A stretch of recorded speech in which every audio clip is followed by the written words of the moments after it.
Сегодня готовим торт на сковороде, без духовки. Все просто, быстро, из доступных ингредиентов, а в результате вкуснейший домашний торт, чем-то похожий на Наполеон.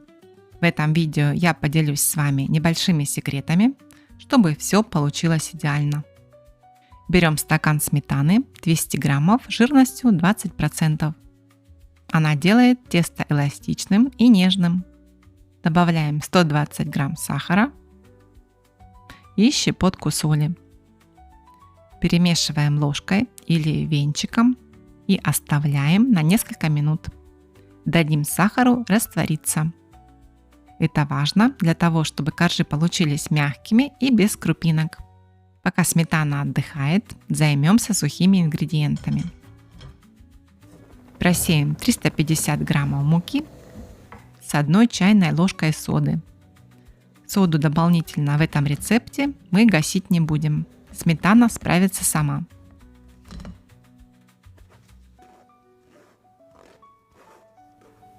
Сухие ингредиенты готовы. Вернемся к сметане. Сахар практически растворился. Еще немного перемешаем и добавим сухие ингредиенты. Можете их вводить частями. И перемешиваем лопаткой. Когда мешать лопаткой будет тяжело, перейдем к рукам. Кто не хочет пачкать руки, советую использовать перчатки. Ну или даже перчатку. Одной будет более чем достаточно. Месим тесто минуты 2 до полного объединения всех ингредиентов.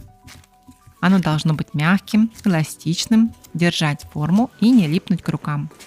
При необходимости можете подсыпать немного муки. Далее нужно разделить тесто на 8 равных частей. Кусочки должны быть примерно одинаковыми, но хирургическая точность здесь не нужна. Так как торт будет круглый, придаю каждому кусочку аккуратную округлую форму. Далее перекладываем их на тарелку и накрываем пищевой пленкой, чтобы не обветривались. Друзья, пишите, давно ли вы подписаны на канал или впервые здесь. Берем первый кусочек и раскатываем его в тонкий пласт. Немного подсыпаем муки, чтобы тесто не липло к скалке. С ним удобно и легко работать. Тесто очень приятное. Берем кольцо диаметром 22 сантиметра или крышку от кастрюли, тарелку и вырезаем круг. Обрезки собираем в комок. Перекладываем корж на горячую сковороду и выпекаем на среднем огне примерно 1-2 минуты с каждой стороны до легкого румянца. Если видите маленькие пузырьки, это значит, что корж готов и его можно перевернуть. Аналогично поступаем с каждым кусочком теста. Все это довольно быстро, поэтому пока выпекается один корж, раскатывается следующий. Желательно, чтобы сковорода была с толстым дном. У меня с антипригарным покрытием. Я ее ничем не смазывала. Если сковорода старая, ее можно слегка смазать маслом, но немного. Тесто хорошо пропекается, поэтому накрывать крышкой нет необходимости. Итак, выпекаем все коржи. У меня получилось 9 штук, плюс 1 поменьше на посыпку. Мягкие, румяные и ароматные. Прямо глаз радуется.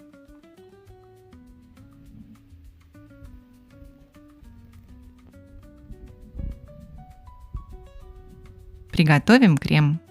Понадобится 500 мл молока. Лучше всего подходит молоко жирностью 2,5-3,2%. Почти все выливаем в кастрюлю, но оставляем примерно 50-100 мл в стороне. Молоко, которое в кастрюле, ставим нагреваться. Далее в миску разбиваем 2 яйца среднего размера.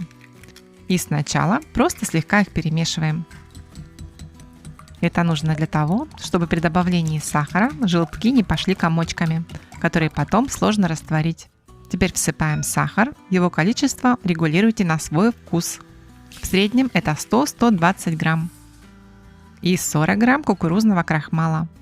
Он отвечает за густоту крема и одновременно защищает яйца от сворачивания. Тщательно перемешиваем, чтобы не было комочков. Добавляем оставшееся холодное молоко. Вливаем те самые 50-100 мл. Перемешиваем до полной гладкости.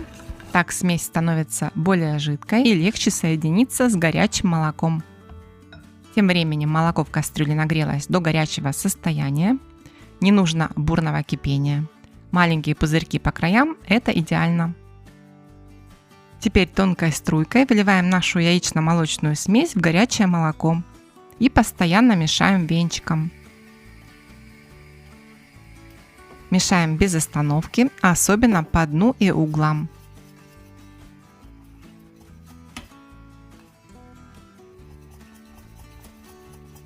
Друзья, пишите, откуда вы меня смотрите. Мне будет очень интересно. Когда крем загустел и появился легкий пар, провариваем еще 1-2 минуты.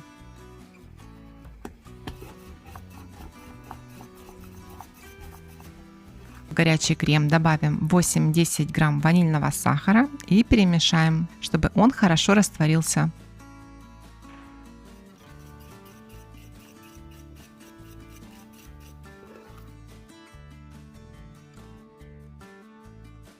Переливаем крем в чистую сухую емкость, так он быстрее остынет. Посмотрите, какой он гладкий и блестящий. Накроем его пленкой в контакт, чтобы не образовывалась корочка, и дадим остыть до комнатной температуры.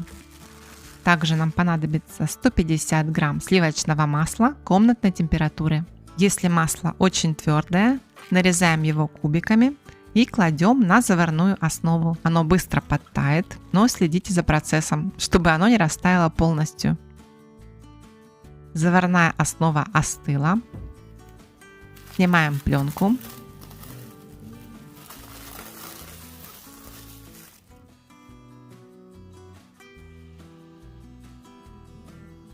Посмотрите, какая получилась консистенция.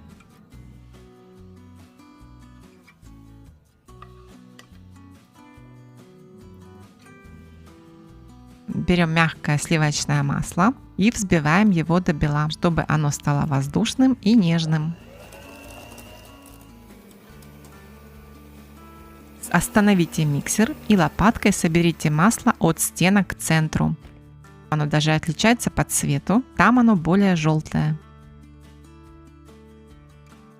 И еще немного взбейте до однородности.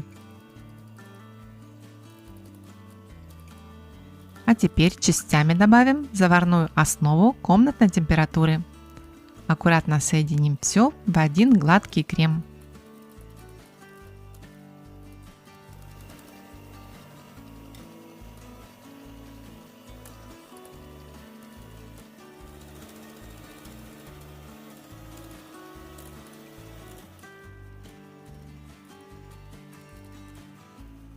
И вот великолепный, нежный, шелковистый крем готов. Собираем торт. На дно тарелки кладем немного крема, чтобы торт не скользил. Затем равномерно перемазываю кремом каждый корж. Чтобы крема хватило на весь торт, визуально или лопаткой делим его на 10 частей. Так будет проще распределить его равномерно. И так до конца.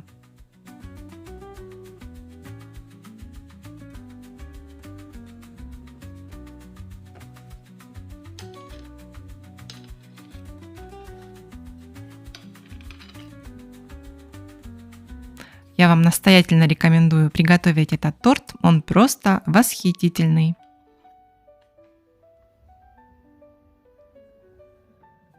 Оставшийся корж превращаем в крошку.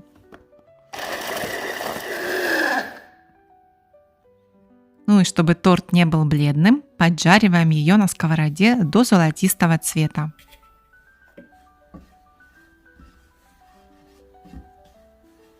Если есть миндальные лепестки, обжарьте и добавьте их к крошке.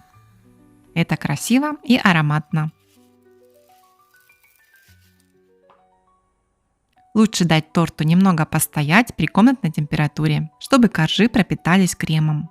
Так он станет еще нежнее и ароматнее. Вот такой классный торт на сковороде у нас получился. Прост в приготовлении, а вкус настоящего домашнего торта.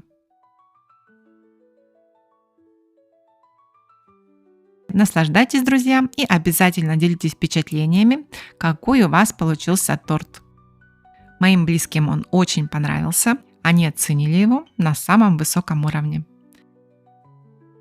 Ну и не забывайте ставить лайк, мне будет очень приятно.